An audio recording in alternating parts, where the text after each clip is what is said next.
চট্টগ্রাম মহানগরীর বিভিন্ন এলাকায় ভোজ্য তেলের অবৈধ মজুদ এবং অনুমোদনবিহীন লেবেলিংয়ের বিরুদ্ধে অভিযান চালিয়ে বিপুল পরিমাণ তেল জব্দ করেছে র্যাব-7 চট্টগ্রাম।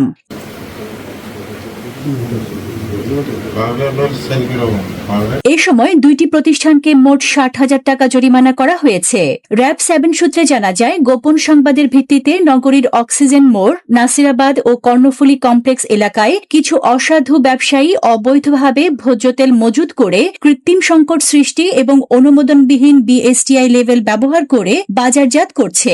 এরই প্রেক্ষিতে র্যাব-7 চট্টগ্রাম নির্বাহী ম্যাজিস্ট্রেট ও বিএসটিআই এর সমন্বয়ে ভ্রাম্যমাণ আদালত পরিচালনা করে। অভিযানের অংশ হিসেবে মঙ্গলবার বাজিদ বোস্তামি থানাধীন গুলবাগ আবাসিক এলাকার একটি গুদাম থেকে ১,০৪২ লিটার সয়াবিন তেল জব্দ করা হয়। এ ঘটনায় সংশ্লিষ্ট প্রতিষ্ঠানের মালিকের বিরুদ্ধে মামলা দায়ের করা হয়েছে।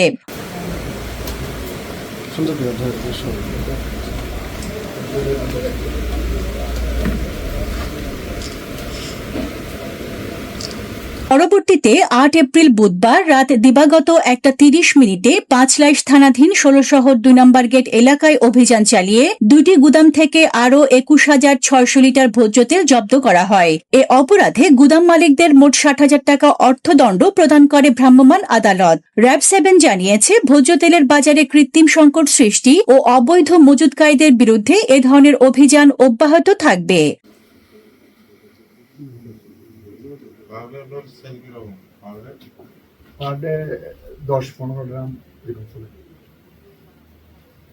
Desk report, news day 24।